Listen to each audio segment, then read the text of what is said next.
Gracias, Lalito, efectivamente. Y tenemos el gusto en breve de platicar con un especialista en el cuidado de la salud, de un tema que tristemente a veces no tocamos lo suficiente y que es necesario hacer conciencia respecto al mismo. El doctor Ariel está con nosotros en enlace. Buenos días, querido doctor Ariel, ¿cómo está? Muy buenos días, qué gusto.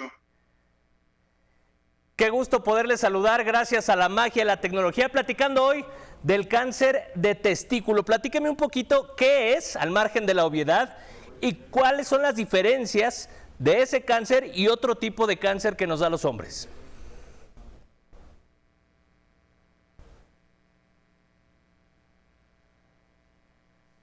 Doctor, ¿me escucha? Sí, lo escucho. Muchas gracias y buenos días. Buenos días. Le hacía la pregunta, doctor, ¿cuál es la diferencia entre el cáncer de testículo y otros tipos de cáncer que podemos padecer los hombres?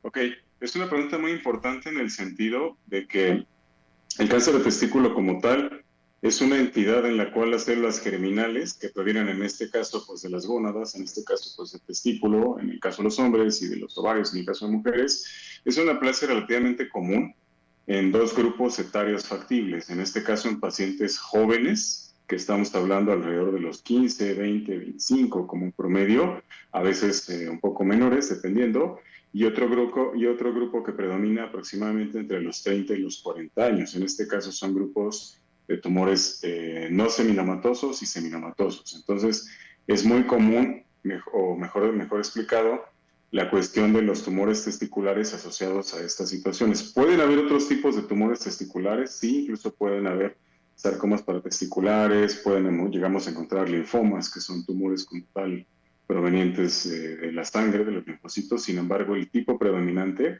como tal es el cáncer de testículo, en este caso no seminomatoso y seminomatoso. Entonces, ese tipo de tumores son comunes en esos dos tipos de edades. Es poco factible ver en pacientes mayores. Entonces, hay que saber que tiene una preponderancia activa entre la población en edad funcional en nuestro país, sí. Entonces, esa es su importancia en este rubro. ¿Cuáles son los factores de riesgo asociados a este tipo de cáncer en particular, doctor?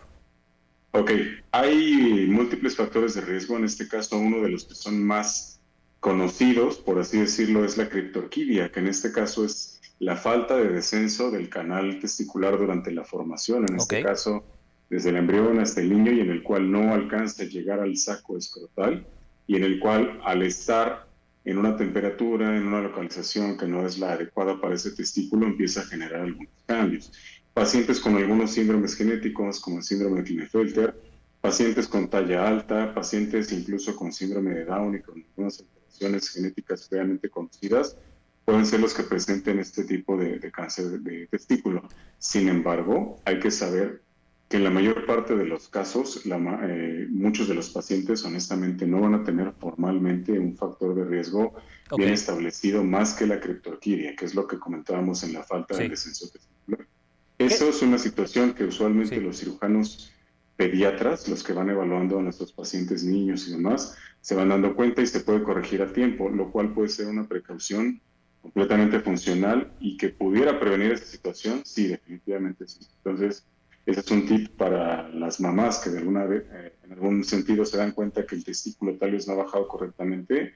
Es importante llevar al niño a evaluación con el pediatra o con el cirujano pediatra para corregir esa situación a tiempo y evitar una neoplasia testicular. ¿Qué síntomas tempranos, al margen de este que ya me mencionó, deberíamos tomar en cuenta y alertarnos como hombres para poder acudir a una consulta médica? Ok, es poco factible en teoría que presenten dolor. Sin embargo, ese es un paradigma que nosotros hemos luchado por algún tiempo, o digamos en el ramo oncológico, para desmentirlo, porque muchos de los pacientes, por la idiosincrasia, tal vez por la cultura en la que vivimos, pues no describimos el dolor de la forma en la que realmente es. El dolor testicular asociado a la cuestión tumoral sí está presente como tal. La verdad es que sí hay un dolor asociado, aunque la mayor parte de los pacientes no logra expresarlo. Otro dato importante es el crecimiento notorio, en este caso, de la gónada, del testículo, que en algunas ocasiones los pacientes lo pueden llegar a confundir con traumas deportivos, por ejemplo, jugando fútbol, es que me estiré, hice pesas, pasó esto.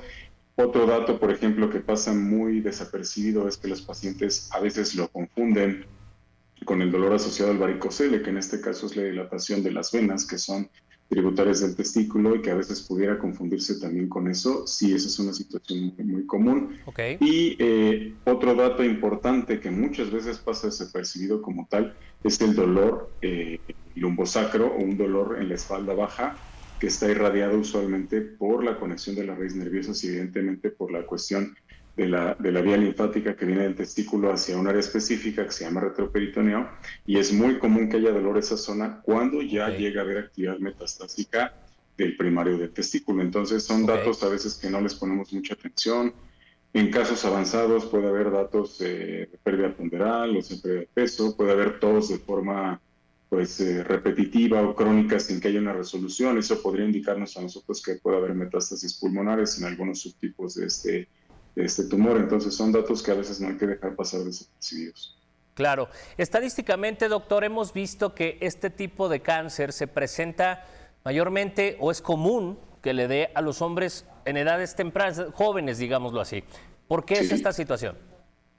Usualmente existen ciertas alteraciones a nivel de lo que es el pareamiento de los cromosomas, de las células, y en los cuales, en este caso asociado a las células germinales, nosotros de alguna forma, al estar todavía en una etapa, pues vamos a decir, de inmadurez o de formación, pueden llegar a haber mutaciones, pueden llegar a haber errores en la codificación celular, lo cual llega, en este caso, al error de la mitosis de las células germinales y en este caso que empiecen a generar como tal células pues que ya no son las adecuadas, en este caso que son tumorales. Ese es el caso contrario, ese es el caso que aplica como tal en los tumores no seminomatosos. En los tumores seminomatosos es el caso contrario, porque ya es el hombre adulto joven que técnicamente ya es maduro biológicamente, sexualmente y con todos sus caracteres completos, sin embargo en los cuales también puede haber una generación de un error en la codificación celular.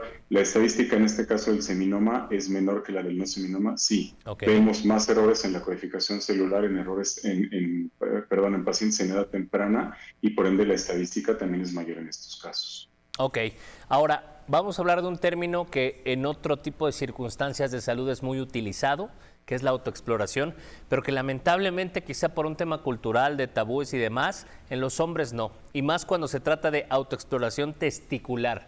¿Cómo hacerla correctamente para poder detectar cualquier tipo de anomalía o foco rojo? Okay. Se sugiere en este caso que la autoexploración testicular sea en un clima o en un ambiente cómodo, vamos a decir en la habitación, durante el baño. Se sugiere o es muy adecuado hacerlo en este caso durante el baño con agua tibia para que podamos revisar formalmente con el tacto entre el dedo pulgar y el dedo índice, desde el cordón testicular en este caso, desde arriba lo que es la sección del epidídimo, que es el segmento que está en la parte superior del testículo, que no forma parte como tal del estroma o del tejido testicular, sin embargo es una parte importante porque es la que viene de la próstata y genera en este caso los espermatocitos. Y en este caso el tejido testicular sí puede llegar a presentar o podemos llegar a sentir sobre todo nodulaciones. Es muy importante que se haga en este caso, si es posible, durante la estancia en la regadera con agua tibia, para que podamos explorar con esa parte de nuestros dedos todo el tejido que siempre sea homogéneo, que sea regular. En cuanto nosotros notemos un área sólida, un nódulo, una parte que previamente no existía, lo adecuado es que podamos hacer un ultrasonido testicular para corroborar realmente si existe algún área que no pueda ser infecciosa, que no esté inflamada, que no sea algo más allá que nos pueda indicar que pudiera haber actividad tumoral en ese testículo. Ok, doctor. Ahora, ¿cómo se detecta el cáncer de testículo y cómo o qué pruebas son necesarias para poder confirmar un diagnóstico? Ok. En este caso, el primer estudio que nosotros vamos a solicitar, ya sea por parte, en este caso, de la medicina de primer contacto, que usualmente es el médico general, el médico familiar, a veces el médico de urgencias, dependiendo del ramo donde ha llegado nuestro paciente, lo sugerido de forma inicial es precisamente un ultrasonido. Ese ultrasonido nos va a decir si realmente hay un nódulo irregular, cuánto mide, qué características tiene, si está vascularizado, en qué polo del testículo está, si tiene vascularidad aumentada, etcétera, si el cordón pudiera estar afectado. Posterior a ello, nosotros tenemos que solicitar por medio del laboratorio, en este caso del gabinete clínico, 3 marcadores, en este caso bioquímicos, que en este caso se consideran marcadores tumorales, que es la alfa-fetoproteína, la fracción beta de la hormona gonadotropina colínica humana y la deshidrogenasa láctica. Estas tres sustancias como tal, de acuerdo a la elevación de cada uno, podrían orientarnos sobre qué subtipo de cáncer testicular estaríamos sospechando. En este caso, esa es una. Dos, si hubiera síntomas como tal asociados también a dolor lumbosacro, tos, pérdida de peso, esto quiere decir que los síntomas o signos, en este caso clínicos, ya bajo la exploración de un oncólogo o de cualquier médico especialista, pudiera sugerirnos que hubiera actividad metastásica y entonces requerimos, en este caso, una tomografía de tórax, abdomen y pelvis, preferentemente con contraste intravenoso. Y esto nos pudiera dar el potencial de saber si existe enfermedad metastásica retroperitoneal, pulmonar o potencialmente en alguna otra área. Dato importante, algunos de estos pacientes con ciertos subtipos de tumores pueden llegar a presentar incluso deterioro neurológico. ¿Eso qué quiere decir? Pudieran tener datos de no reconocer a sus familiares, desorientación en tiempo, en espacio, y eso a nosotros pudiera hacernos pensar que pudieran tener metástasis a nivel de lo que es sistema nervioso central del cerebro. Entonces, también es sugerido, en este caso, por lo menos una tomografía con contraste de forma inicial y preferentemente una resonancia magnética también para definir si realmente hay actividad en un sitio en el que desafortunadamente pues no quisiéramos tener esta. Claro. Doctor, le agradezco mucho la conversación, que echemos luz sobre estos temas. Quedan muchas dudas en el aire, muchas preguntas que me gustaría hacerle. Seguramente habrá oportunidad de volvernos a enlazar en alguna oportunidad, en alguna otra ocasión, y así continuar esta conversación buscando, ojo, no espantar a nadie, no se trata de eso. Es crear conciencia a partir de este tipo de circunstancias que ahí están, que pueden llegar a ocurrir como cualquier otro tema de salud y que es necesario que seamos corresponsables al respecto. Le mando un fuerte abrazo. Totalmente. Muchísimas gracias. Agradezco, gracias, hasta luego. Gracias.